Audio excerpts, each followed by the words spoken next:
"To me, fair friend, you never can be old," wrote William Shakespeare in one of his sonnets. Perhaps that was on the minds of his friends when they decided 400 years ago to preserve his works so that they should achieve immortality. The First Folio, published in 1623, 7 years after Shakespeare's death, contained 36 of his plays.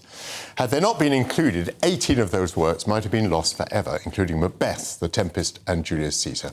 To celebrate the 400th anniversary of the First Folio and to explain its significance, Shakespearean actor Ben Crystal joins me. Ben, lovely to see you. Welcome to GB News. So tell us more about the significance of the First Folio, please. Well, I think myself and a lot of people might imagine that for Shakespeare's time in his writing process, he's sitting there up in his garret, he has a writing quill, he's by candlelight, he's writing these amazing plays, he passes them on to his actors, and these original manuscripts survived beyond his death, and then they published them. But that's really quite far from the truth of the matter, because soon after he died, his actors realized that they'd lost half of his plays. The manuscripts were long gone. And in fact, because of the way that they rehearsed the plays, much like a modern orchestra, if you're playing the double bass, you don't have the violinist's parts.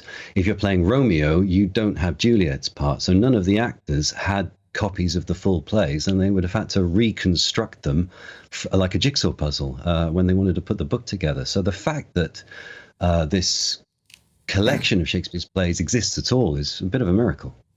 Yes, and do we know the process by which the First Folio was put together? Did it mean they had to rush around collecting up these scraps of paper, these individual scripts? Is that how it happened? Or was there some consolidated version of plays that they went back to? They had 18, so copyright worked a bit differently back then. Shakespeare would have sold his plays to his actors. Then the acting company, when they were running low on money, could have sold the plays on to a publisher. So one of the jobs that Condell and Hemming, the editors of the First Folio, two of Shakespeare's actors that had worked with him for 20 years, they had to do was go around to the publishers and argue back for the copyright that they'd sold. 18 of Shakespeare's plays had been published during Shakespeare's lifetime, but they weren't the sort of authorized versions. These were versions that the publishers had put out, and some of those editions were editions of the plays that had been stolen by other actors that had listened to them once they'd heard them, once they'd gone to see them, and had copied them out. And then the other 18, had to be found from all the actors that had hopefully that still their acting parts, their cue scripts, still tucked away at home. Extraordinary. Ben, do you yourself make use of the First Folio? Oh, absolutely. And I should say, first of all, a lot of this name's being touted around an awful lot, and very few people know what it actually means. The folio means this. If you take a piece of paper and you fold it in half, you have 4 sides to print on. That's folio. It's the Elizabethan hardback, essentially. And if you fold it again, well, that's twice as many sides to print on for the same price, and that's quarto, or paperback, essentially. And this book, this collection of Shakespeare's plays, was one of the very first, not quite the first, but one of the very first playwrights' works to be published in such a glorious and glamorous edition. And we have actors that work with actors and go all the way back to 1660. And then there's this gap of knowledge because of the Puritan change and everything else. And so getting back to the working process of Shakespeare and his actors, well, that's something I do an awful lot in my work at the Shakespeare's Globe and the Shakespeare North Playhouse, where I'm an associate artist. We explore raising Shakespeare in the same time frame as Shakespeare's actors, which was about 2 or 3 days. And in these original practice buildings where they built the theatres as close as they can imagine it was like 400 years ago, we learn a lot about how to perform these plays, and sometimes we try with original practice costume or music or fighting.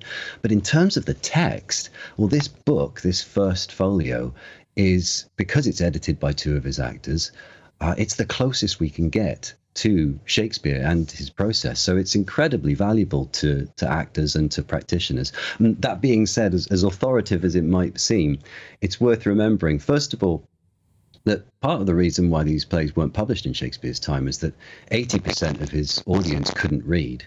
And then the compositors, the typesetters, the people that put this book together, we know that there were 5 of them. We know that one of them was illiterate. And we also know that they would have had to typeset the plays upside down and back to front. So if you wanted to do to be or not to be, you'd start when you'd get a capital T from the top shelf, and then you get a lowercase o from the bottom shelf, and that's where uppercase and lowercase comes from in our modern typesetting. And you'd put the T in the bottom right, and then the O upside down, of course, and then the O, and then find a comma or what have you. And then you have these 5 men, one of whom was illiterate, who had to hydrate with beer, not water. So these guys were probably drunk. One of them was illiterate, and they were putting together these incredible works. So it is as close as we can possibly get to Shakespeare, but there's still some distance between us and him. But it's still one of the most valuable tools that we have in raising Shakespeare today. Ben, amazing. You've explained really the miracle, I would say the miracle of having the First Folios with us today. Thank you very much, Ben Crystal.